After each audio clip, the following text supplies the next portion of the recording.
tutorial is going to be for multiplying rational expressions. And you need to remember basically what you learned about fractions a long time ago. If you were to multiply a fraction, let's say 1/4 times 8/7, you would just multiply across, and you can do it a couple of different ways. You either do the 1 times the 8 and get 8, 4 times the 7 and get 28, and then you divide everything out and simplify it, so both are divisible by 4.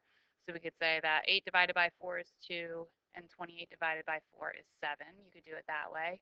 Or back from the very beginning, you could go ahead and say, okay, 4 and 8, those are both divisible by 4. So we would get 4 divided by 4 is 1, 8 divided by 4 is 2. I can't simplify anything else, so multiplying across 1 times 2, we get this 2, and 1 times 7, we get 7. So either way is fine, and you can kind of do the same thing here. But the biggest thing is that you're going to be factoring these polynomials or these rational expressions to see what those factors are and what you can actually cancel out. So x plus 3, we can't factor that any further, so we keep that. Over x squared plus 7x plus 10. Again, leading coefficient of 1. This should be easy for you. I need two factors that multiply to be 10 and add to be 7. So that's going to be x plus 5 times x plus 2. And then over here, we're multiplying by x plus 2 over x plus 9. So you could go ahead and you could say that what this equals. You could write it all out, how you're multiplying across. But I would recommend, just for the sake of time, I would start canceling out any factors that you can. So here we have an x plus 2. We want to be able to cancel that out with this x plus 2 because these are multiplied together, so they are each factors of the numerator. So the x plus 2's cancel. Everything else has to stay put. I can't cancel out anything else. So we would have an x plus 3 for our numerator, and then the quantity x plus 5 times the quantity x plus 9. And that would be our final answer. Nothing else can cancel, and so we would leave this. And now I want you to pause the video and try the next two independently. Just keep in mind that if you need help with factoring, again, you can go back to either Khan Academy or my tutorial site. But really, that's the biggest point here, is making sure that you factor these correctly. So here is number 1 for your practice. And you can see x squared minus x minus 12 factored to be x minus 4 times x plus 3. X squared plus 4x minus 5 factors to x plus 5 times x minus 1.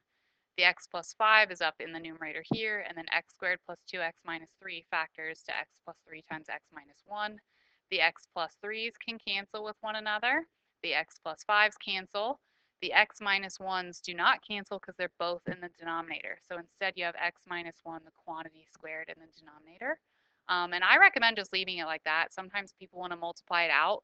But that's not really going to help you because if you were to multiply it out, you'd possibly wonder if down the road if something else can cancel out if you were doing more with the problem. So I always leave everything in its most factored form for our final answer. And then we can go ahead and check the next one as well.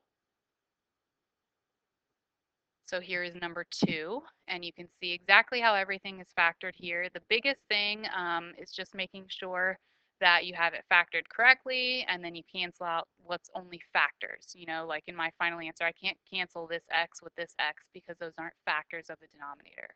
If you got tripped up on anything, it might be that you stopped right here where it was x minus 1 times 3 minus x in the numerator and x minus 3 and x plus 1 in the denominator. But really, you had to notice that the 3 minus x and the x minus 3 are opposites. So again, I factored a negative 1 out of the numerator. So factoring a negative 1 out of the 3 minus x only gives you x minus 3 here times that negative 1. And now the x minus 3 can cancel from the numerator and denominator. And the negative 1, you can just leave it out. If you want to distribute it, you can, but you don't have to. The x minus 1 and the x plus 1, they are not opposites. Only the 1's are opposites. For these to be opposites up here, for example, you'd have to have a negative x there. So this is your final answer.